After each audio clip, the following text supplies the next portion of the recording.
এসে গেছে বর্ষাকাল। সকাল থেকেই আকাশ মেঘে ঢাকা, আর এখন টিপটিপ বৃষ্টি নেমেছে। সারি সারি কাঁচা পাকা ঘরের টিনের চাল থেকে ফোঁটার শব্দ যেন এক অদ্ভুত সুর তোলে। চারিদিকে সবুজে ঘেরা আম, কাঁঠাল, নারকেল গাছগুলো বৃষ্টিতে ভিজে যেন নেচে উঠছে। তবুও গোটা কৃষ্ণপুর গ্রাম নিস্তব্ধ, কারণ এই গ্রামের বিশ্বাস বর্ষার প্রথম বৃষ্টি মানেই দেবীর আগমন। আর তাই সবাই জড়ো হয় মন্দিরে বর্ষামঙ্গল পুজো করতে। এই কাঁচা রাস্তা ধরে একটু এগোলেই দেখা যায় মন্দিরের চূড়ো। তার সামনে বিশাল খোলা উঠোন, আর সেই উঠোনে এখন উপচে পড়েছে মানুষ, যেন গোটা কৃষ্ণপুর জড়ো হয়েছে সেখানে। যুবক থেকে বৃদ্ধ সবাই মাটিতে বসে চেয়ে আছে পুরোহিত মশাইয়ের দিকে। তিনি সাদা ধুতি আর উত্তরীয় পরে মন্ত্র পড়ছেন, যার সুর মিশে গেছে বৃষ্টির টুপটাপে। ফুল, ধূপ, মাটি আর বৃষ্টির গন্ধে এক অদ্ভুত প্রশান্তি ছড়িয়ে পড়েছে চারিদিকে। এটা শুধু পুজো নয়, এক আধ্যাত্মিক উপলব্ধি। বর্ষাকে এখানে সবাই মা রূপে বরণ করে।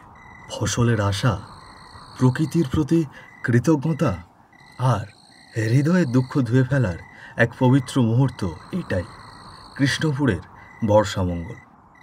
বৃষ্টির টুপটাপ থেমেছে, বাতাসে ভিজে মাটির শীতল গন্ধ। আজ কৃষ্ণপুরে যেন এক অন্যরকম ব্যস্ততা। সবাই ছুটছে বড় বাজারের দিকে। কাদা পেরিয়ে কেউ গামছা বেঁধে, কেউ খালি পায়ে পৌঁছে যাচ্ছে চেনা সেই বাজারের মোড়ে। নয়ন কাকা, হরিশ দাদু, পলাশ, অর্জুন সবাই এখন মুদি দোকানে চাল, ডাল, মশলা নিচ্ছে। পাশে ইলিশের দোকান, হুলস্থুল ভিড়। কারণ আজ বর্ষামঙ্গলের শেষ প্রহরে হবে এক বিশাল ভোজ। চুলা ধরবে একসাথে, হাঁড়ি চাপবে একসাথে, সবাই মিলে রান্না, সবাই মিলে খাওয়া।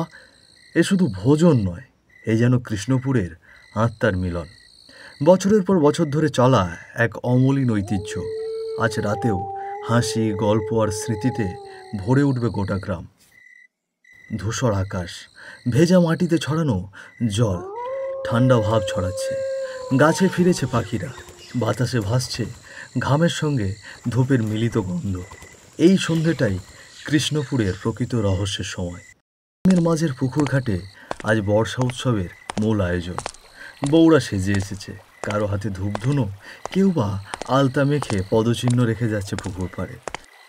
ঠিক তখনই পুকুর ঘাটে এসে দাঁড়ালেন পুরোহিত মশাই। চোখ দুটো স্থির। কিছুক্ষণ চুপ করে দাঁড়িয়ে ধীরে উচ্চারণ করলেন সেই প্রাচীন মন্ত্র, যেটি শোনা যায় জন্মেছিল এই পুকুরে। ওং বর্ষ দৈব নমঃ পাত্রিং প্রকাশয় সাহা। আর ঠিক তখনই চারদিক স্তব্ধ। পুকুরের জল কেঁপে উঠে ভেসে উঠল একের পর এক জিনিস। পাতিল, তালা, গামলা, পানির কলস, যেন অদৃশ্য কোনো হাত উৎসবের জন্য ভাসিয়ে দিচ্ছে শতাব্দীর ধনভাণ্ডার। এটাই কৃষ্ণপুরের সবচেয়ে অলৌকিক প্রথা। প্রতি বর্ষামঙ্গলের সন্ধ্যায় পুকুর থেকে ভেসে আসে রান্নার বাসনকোসর, আর উৎসবের শেষে রাতের আঁধারে তা ফিরিয়ে দিতে হয় পুকুরে। এটাই নিয়ম, এটাই বিশ্বাস। কেউ ব্যতিক্রম করে না, কেউ সাহসও পায় না। শোনা যায় না ফেরালে সেই পরিবারে নেমে আসে ভয়ঙ্কর দুর্ভোগ।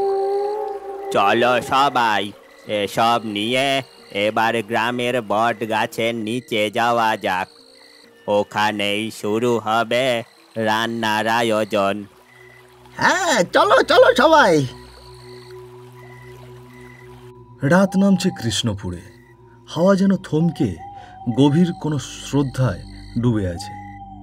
গ্রামের শেষ প্রান্তের সেই পুরনো বটগাছের ছায়ায় খোলা মাঠে বসেছে বর্ষামঙ্গলের ভোজ। মাঝখানে রাখা সেই পুকুর থেকে ভেসে আসা বিশাল পাতিল, তার নিচে জ্বলছে কাঠের আগুন। লাল আলো নাচছে পাতিলের গায়ে। চারপাশে খড় বিছানো। মাটিতে বসে আছেন হরিশ দাদু, অর্জুন, পলাশ আর নয়ন কাকা। আর চলছে হাসির গল্প। রান্নার দায়িত্বে মাধবচরণ কাকা, সাদা গামছা কাঁধে, ধুতি পরনে, মুখে তেল হলুদ মাখা।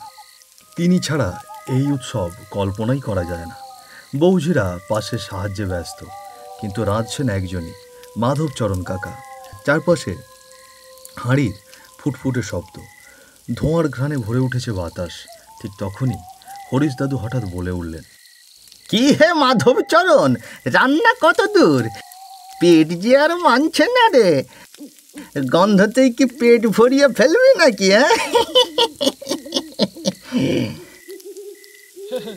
এই তো কাকা হয়েছে, আর একটু সময় গো।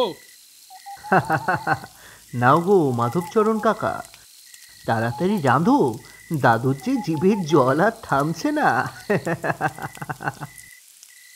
এই দেখ, বেটা সুযোগ পেয়েছে আর আমাকে নিয়ে মস্করা করতে শুরু করে দিয়েছে।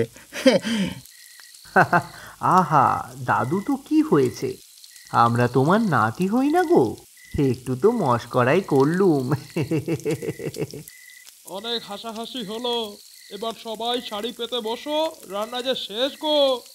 লোকজন হই হই করে ওঠে, খড় বিছানো হয়, কলসে জল ঢালা হয়, সবাই শাড়ি দিয়ে বসে। তখনই হঠাৎ আকাশ যেন ধীরে ধীরে মুখ গোমড়া করে। শুরু হলো এক ধীর মিহি বৃষ্টি, যেন বৃষ্টির মা নিজেই নেমে এলেন দেখার জন্য এই বর্ষামঙ্গল কতটুকু সত্যি হলো। বৃষ্টি খুব একটা জোরে নয়, কিন্তু তার জলে ভিজে উঠল আগুনের কাঠ। আর তারপরে হঠাৎ স স করে একটা শব্দ, সেই আগুনটা নিভে গেল। হঠাৎই নয়ন কাকা কিছু একটা বলতে চাই। নয়ন কাকার সম্পত্তির কোনো অভাব নেই, কিন্তু তার কোনো সন্তান ছিল না, আর তার গিন্নি বহু বছর হলো মারা গেছেন। তারপর আর তিনি বিয়ে করেননি। নয়ন কাকা শুধু একটা পিস্তুত ভাই আছে, তার নাম বল্লভ। নয়ন কাকা এবার বলে উঠলেন, আরে এ তো বৃষ্টি নেমে এলো গো, কিন্তু এখন এখানে খাবার পাতা হবে কিভাবে? সব যে ভিজে যাবে। আরে নয়ন, এ তো আমাদের আশীর্বাদ রে। বর্ষা মঙ্গলের রীতি ঠিক মতো পালন হচ্ছে কি না তার জন্য বৃষ্টি মা স্বয়ং দেখতে চলে এসেছে রে। তবে নাও, এখানেই সবাই খাওয়া শুরু করে দাও। বট গাছের নিচে খোলা মাঠে হালকা বৃষ্টির সাথে সারি করে বসে পড়েছে গ্রামবাসী। খড় বিছানো জায়গাগুলো ভিজে যাচ্ছে ধীরে ধীরে, তবু কারো তাতে কিছু যায় আসে না। সবার সামনেই থালা, থালায় গরম ধোঁয়া ওঠা খিচুড়ি, আর পাশে লালচে ভাজা ইলিশ মাছ, যেটা এতটাই টাটকা যে গন্ধেই যেন মন ভরে যায়। পিছনে পাতিলে এখনো ফুটছে ডালের গন্ধ, মাঝে মধ্যে মশলার ধোঁয়া মিশছে বৃষ্টির গন্ধে। এই গন্ধ, এই দৃশ্য শুধু চোখে দেখার নয়, মন দিয়েও টের পাওয়ার মতো।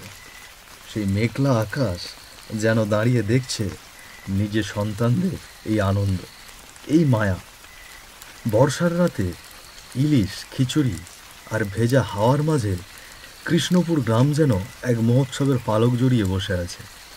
খেতে খেতে নয়ন বলে উঠল, আহ হরিশ কাকা, দেখো না এই পুকুর থেকে উঠে আসা পাত্রে প্রতিবার যেটাই খাওয়া হয় মুখে লেগে থাকে গো। কি জাদু এ থালার মাঝে, আমার মনে হয় কি একটা থালা রেখেই দিয়ে। আরে নয়ন, এ কি বলছো? তোমার কি বুদ্ধি লোপ পেয়েছে নাকি? তুমি কি জানো না, একবার একটা পাত্র ভুল করে ফেরত দেয়নি সেই পরিবারের কি গতিটাই না হলো। আজ গ্রাম থেকে সেই পরিবার একেবারে মিশে গেছে। আর হরিশ কাকা, আমি তো একটু মজা করে বলছিলাম গো। আচ্ছা সবাই শোনো, এইসব খাওয়া শেষ হলে ভোর হওয়ার আগেই সব থালা বাসন পুকুরে ফেরত পাঠাতে হবে, বুঝলে তো? সব যেন ঠিকঠাক হয়ে যায়। পরদিন সকাল, রাতে সেই বৃষ্টি এখনো থামেনি, চারিদিক ঘোলাটে হয়ে আছে। গ্রামের পুকুর পাড়ে আজ আবার লোকজন ভরে উঠেছে, কিন্তু আজ আর কোনো উৎসব নেই, নেই কোনো হাসি। আজ সবাই দাঁড়িয়ে আছে এক আশ্চর্য নীরবতায়, গলায় স্তব্ধতা নিয়ে। নয়ন কাকার নিথর দেহটা পড়ে আছে যেখান থেকে আগের দিন বাসন তোলা হয়েছিল, তার পাশেই পড়ে আছে একখানা পিতলের থালা।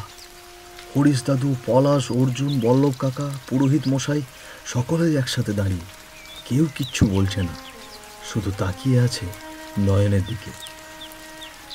আর তার চোখ তখনও খোলা, যেন কিছু বলতে চাইছে। পেছন থেকে একটা দীর্ঘশ্বাস শোনা যায়। ঠিক তখনই বল্লভ কাকা চিৎকার দিয়ে ওঠে, বলেন, বলেছিলাম তো, আমি আগেই বলেছিলাম এই পুকুরের জিনিস নিয়ে হাসি ঠাট্টা করলে মা বৃষ্টি ক্ষমা করেন না। নয়ন দাদা ভুল করেছিল, গতকাল মস্করা করেছিল ওই পাত্র নিয়ে, আর আজ সকালে আমরা তাকে এইভাবে খুঁজে পেলাম। সবার মুখে তখন স্তব্ধতা আর ভয়। কিন্তু কাল রাতে যে তোমাদের সকলকে সঠিকভাবে থালা বাসনগুলো পুকুরে ফিরে দিয়ে যেতে বলেছিলাম, ফিরে দিতে কে কে এসেছিলে? আগে কাকা, আমি আর কিছু গ্রামবাসী মিলে সব পুকুর পাড়ে সঠিকভাবে ফিরিয়ে দিতে এসেছিলাম, কিন্তু তার মাঝে যে এমন একটা ঘটনা কি করে ঘটে গেল তা তো কিছুতেই বুঝতে পারছি না গো কাকা। যথা নিয়মে সব ফিরিয়ে দিয়েই তো আমরা বাড়ি ফিরে যাই। আহ, নয়নের একটি ভুলই ওর জীবন নিয়ে নিল। মা বৃষ্টি আমাদের কিছু শেখাতে চান। তিনি চান আমরা নিয়ম না ভাঙি। আমাদের পূর্বপুরুষরা যেমন মানত তেমনই মানতে হবে, নয়তো এই পুকুর নিজেই বিচার করে নেবে। বিকেল নেমে এসেছে কৃষ্ণপুরে। আকাশ এখনো প্রায় পরিষ্কার, বৃষ্টি নেই বললেই চলে। গ্রামের শেষ মোড়ের সেই চিরচেনা চায়ের দোকান, দোকানের সামনে কাঠের বেঞ্চিতে বসে আছেন হরিশ দাদু, বল্লভ কাকা আর পলাশ। দোকানের ভেতরে দাঁড়িয়ে আছে শিবু। চায়ের কেটলি থেকে ধোঁয়া উঠছে ধীরে ধীরে, কিন্তু আজ আর সেই চিরচেনা হাসি নেই শিবুর মুখে। আজ সেও বুঝি টের পেয়েছে গ্রামের হাওয়া বদলে গেছে। সকালের ঘটনাটা যে এখনো কিছুতেই বিশ্বাস হচ্ছে না রে। এই তো কাল রাতেই নয়ন আমাদের সঙ্গে ছিল, আর আজ সে নেই। কি আর করবে কাকা, ভগবানের ইচ্ছে আর ওর কর্মের ফল। কেন যে অমন করলো দাদা, একটা থালাই তো, সেটার লোভে আজ প্রাণ গেল তার। এখন ওর এতগুলো সম্পত্তি, এসব এত কিছু নিয়ে আমি কি করব? ভাবছি কিছু অংশ দান করে দেব। আরে কাকা, তুমি কিছুটা আমার কাছে বিক্রি করো গো, আমি নেব। আরে কি তোরা সম্পত্তি নিয়ে কথা শুরু করেছিস? থাম তো। আচ্ছা তোমরা থাকো গো, আমি একটু বাজারের দিকে যাব।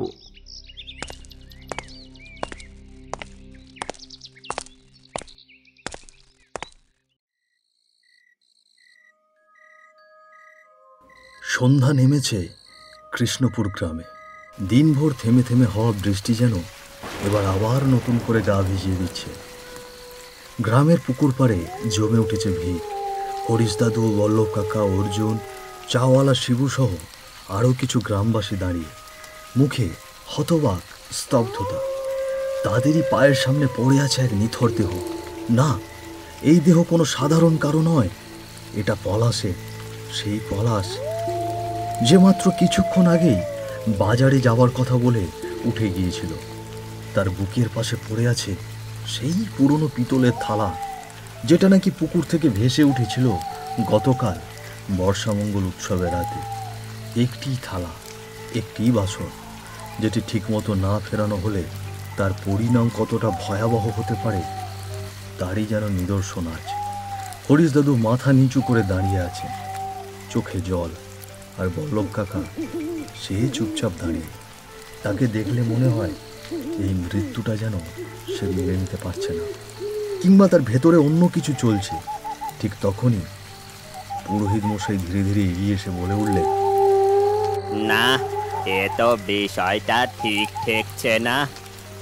নয়নের মৃত্যুর পরে আবার এভাবে পলাশের মৃত্যু, আমার কেমন জানি খটকা লাগছে। কি বলছেন পুরোহিত মশাই? এর মাঝে কি খটকা থাকবে? হ্যাঁ, দেখছেন না পাশেই ওই থালাটা পড়ে আছে? ঠিক তখনই আকাশে বাজ পড়ল। বৃষ্টির গতি হঠাৎই বেড়ে গেল। চারপাশে অন্ধকার আরো ঘন হয়ে এলো। তাদের সামনে আবির্ভূত হলো এক ভয়ঙ্কর আত্মা। তার চোখ দুটি একদম কালো, দেখতে একদম অস্বাভাবিক। পায়ের নিচে মাটি নেই, শূন্যের ওপর সে ভাসছে। হরিশ দাদু, পল্লব কাকা, অর্জুন, শিবু চাওয়ালা, পুরোহিত মশাই তারা তাকিয়ে আছে হতবাক হয়ে, যেন সে অশরীরী চোখের দিকে তাকাতেই শরীরের সমস্ত শক্তি হারিয়ে যাচ্ছে। থালা, তাই না? এই থালা দিয়েই তো তুই সবার চোখে ধুলো দিয়েছিস রে বল্লভ। বল্লভ কাকা এই কথা শুনে এক মুহূর্তের জন্য থমকে গেল। সে কিছুই বুঝে উঠতে পারল না। এ তো ভূত! ওরে বাবা, এ কি কি কি সব বলছে? তোমরা সবাই চুপ করে দাঁড়িয়ে আছো কেন? এই যে আমাদের সকলকে মেরে ফেলবে। না, এ কোনো কিছু বলতেই এখানে এসেছে। আরে প্রথমেই তোমার কথা কেন উল্লেখ করলো বল্লভ? ও কি বলবে? সব আমি বলছি। আমি কে তোরা চিনতে পেরেছিস? আমি তোদের নয়ন। এ কি নয়ন, তুই? এসব কিভাবে সম্ভব হচ্ছে? এসব আমার মাথাতে কিছুই ঢুকছে না। তোদেরকে আমি সব ঘটনা বলছি। রাত তখন গভীর। পুকুর পাড়ে দাঁড়িয়ে আছে তিনজন মানুষ, নয়ন কাকা, পলাশ আর বল্লভ কাকা। আকাশ থেকে ঝরে পড়ছিল টিপ টিপ বৃষ্টি। চারিদিক নিস্তব্ধ, শুধুই বৃষ্টির আওয়াজ। বল্লভ কাকার হাতে দেখা গেল এক কাঁসার থালা। আর তখনই নয়ন কাকা চমকে বলে ওঠে, এরে বল্লভ, তুই এই থালাটা এখনো হাতে নিয়ে কি করিস? এখনই পুকুরের জলে ভাসিয়ে দে। এটি এই পুকুরের থালা নয় রে দাদা, এ তো তোর মরণের থালা।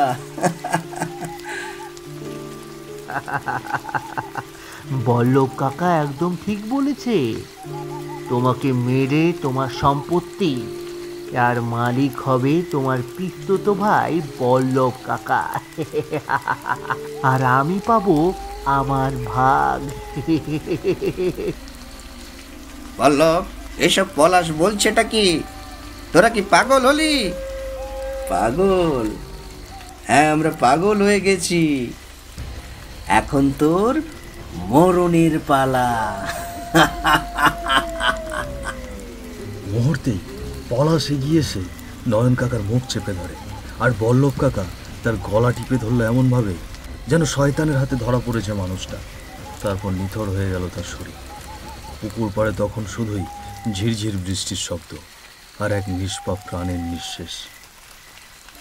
আর এইভাবে আমার সম্পত্তির জন্য আমার এই পিস্তুত ভাই ষড়যন্ত্র করে আমাকে মেরে ফেলে। পলাশকে আমি শেষ করে ফেলেছি। এবার পালা এই বল্লভের। এক মুহূর্তে থমকে গেল সবাই। হতবম্ব দৃষ্টিতে চেয়ে রইল বল্লভের দিকে। আর হরিশ দাদু, যার চোখে ছিল রাগ আর আক্ষেপের আগুন, সে বলে উঠল, বল্লভ, তুই তুই এমন জঘন্য কাজ করতে পারলি? সম্পত্তির লোভে নিজের ভাইকে, নিজের রক্তকে মেরে ফেললি। আজ তোর বিচার হবে বল্লভ। তোর দাদার আত্মার হাতেই তোর শাস্তি।